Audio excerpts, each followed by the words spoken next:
What's going on, y'all? It's the Kid J Nolan here. Hey man, before we get into anything in this video, make sure that you like and share it. Make sure you subscribe to the channel so you get all updates. Hit the post notification bell.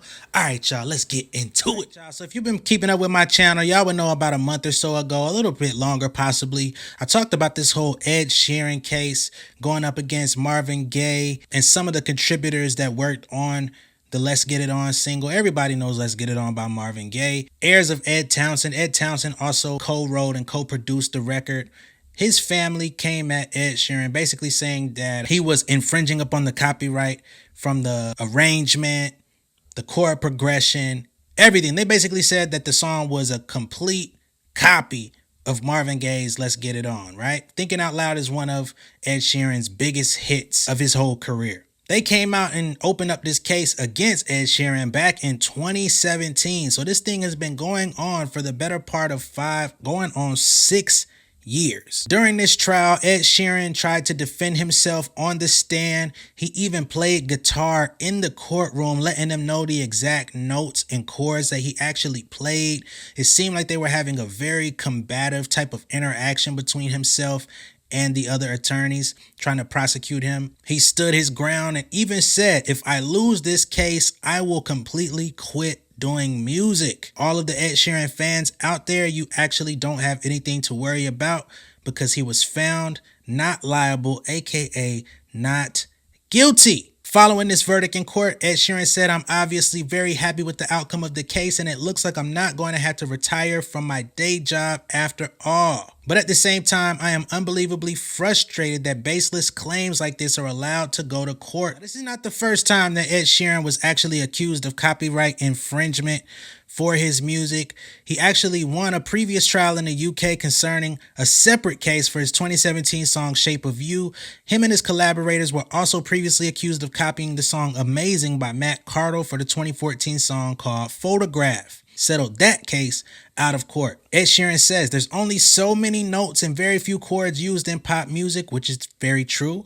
Coincidence is bound to happen if 60,000 songs are being released every day on Spotify. Now, this case was very irritatingly similar to the one against Robin Thicke, Pharrell, and T.I. with Blurred Lines. Marvin Gaye's estate went very hard at those guys for that particular song. The songs were definitely not the same. The melodies weren't the same. The only thing that was similar was the groove. And to me, I feel like if you play a similar groove to somebody, there should be nothing wrong with that. The courts were able to find $5 million worth of wrongfulness that was ordered to the estate of Marvin Gaye. Big shout out to Ed Sheeran. I'm glad that this didn't go against him because it clearly would have set another clear precedent against the music industry. This is much bigger than just Ed Sheeran and Marvin Gaye estate. Number one, this is the second time that Marvin Gaye and people affiliated with him have tried this. They won the first time, they lost the second. I understand protecting copyright. That's what it's all about. I understand standing up for your people. But at some point, you can't just throw out baseless claims, frivolous claims, and think that you're going to just rack up on money. Every time you start running out of bread, you want to put a copyright case on somebody that has no real foundation. I'm glad that this didn't go in favor of them. And it sounds bad that I'm saying that because, of course, we do want to take care of the elder statesmen, the older musicians.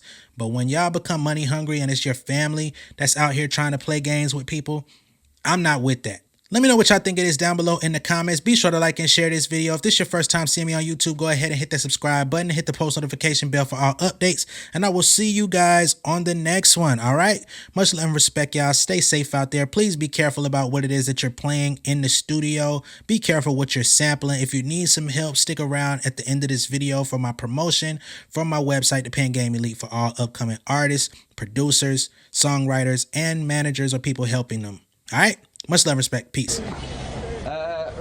Good morning, afternoon, everyone. Thanks so much for being out here.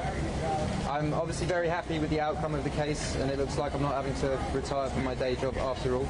But at the same time, I'm unbelievably frustrated that baseless claims like this are allowed to go to court at all. We've spent the last 8 years talking about 2 songs with dramatically different lyrics, melodies, and 4 chords, which are also different and used by songwriters every day all over the world. These chords are common building blocks which were used to create music long before Let's Get It On was written and will be used to make music long after we are all gone. They are in a songwriter's alphabet, our toolkit, and should be there for all of us to use. No one owns them, or the way they are played, in the same way that nobody owns the colour blue. Unfortunately, unfounded claims like this are being fueled by individuals who are offered as music experts in musical analysis. In this instant, the other side's musicologists left out words and notes, presented simple and different pitches as melody, and by doing so, created what I think we proved for all to see were misleading comparisons and disinformation to find supposed similarities where none exist. And I think we proved for all to see that they tried to manipulate my and Amy's song to try and convince the jury that they had a genuine claim. I'm very grateful that the jury saw through those attempts. This seems so dangerous to me, both potential claimants who may be convinced to bring a bogus claim, as well as those songwriters facing them. It's simply wrong. By stopping this practice, we can also properly support genuine music copyright claims, so legitimate claims are rightly heard and resolved. If the jury had decided this matter the other way, we might as well say goodbye to the creative freedom of songwriters. We need to be able to write our original music and engage in independent creation without worrying at every step of the way that such creativity will be wrongly called into question. Like artists everywhere, Amy and I work hard to independently create songs which are often based around real-life personal experience. It's devastating to be accused of stealing someone else's song when we've put so much work into our livelihoods. I'm just a guy with a guitar who loves writing music for people to enjoy. I am not and will never allow myself to be a piggy bank for anyone to shake. Having to be in New York for this trial has meant that I've missed being with my family at my grandmother's funeral in Ireland, and I will never get that time back. These trials take a significant toll on everyone involved, including Catherine. I want to thank the jury for making the decision that will help protect the creative process of songwriters here in the United States and all around the world. I also want to thank my team, these guys, who've supported me throughout this difficult process, and to all the songwriters, musicians and fans who've reached out with messages of support over the last few weeks.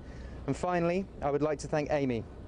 Neither of us ever expected that 9 years ago, from our wonderful writing session, that we will be here having to defend our integrity. Amy, I feel so lucky to have you in my life. Thank you. We need songwriters and the wider community to come together and bring back common sense. These claims need to be stopped so the creative process can carry on and we can all go back to making music. And at the same time, we absolutely need trusted individuals, real experts, who help support the process of protecting copyright. Thank you. Beautiful people, thank you for tuning in. I hope that you enjoyed the content. Make sure that you're liking and sharing these videos. Make sure that you're subscribed to the channel. Hit the post notification bell so you get all updates. For all of my artists, my artist managers, songwriters, producers, etc. If you need a little bit of extra help with your career, man, make sure that you visit pengameelite.com, okay? That's my website and my community for all upcoming rising music creators. I got 2 books on there, the Pen Game Portfolio Volume 1 and 2. They're going to give you a lot of insights into the music industry, how to monetize your career, how I make my money off of music, because I am a full-time artist outside of doing YouTube videos. If you need some direct help, you can also book a consultation with me on the Pen Game Elite website. And I also have a Pen Game Elite membership. The free tier gives you access to all of these videos that I post on YouTube and a community of people where you can engage. But I do have the membership plus, okay? You can join that for $50 a month or $500 a year, and I will actually go in and do all of the grunt work for you. If you're not registering your songs on your PROs, if you're not with Song Trust or the MLC, if all your collection agencies and all of that stuff are not up to par or up to date, I will go in there and update all of that for you. If you need help uploading your music to a distributor like DistroKid, United Masters, etc., and you've been making mistakes, you've been claiming content ID on material that you really don't own, hey man, stop stealing people's money. If you do this stuff the right way, you're gonna make it anyway, okay? You can join the membership plus, and again, I will do the work for you, and you're gonna get a free consultation every month just for joining. You're also gonna get the 2 books for free soon as you join the membership plus. All right, much love and respect. I'll catch y'all later. Peace.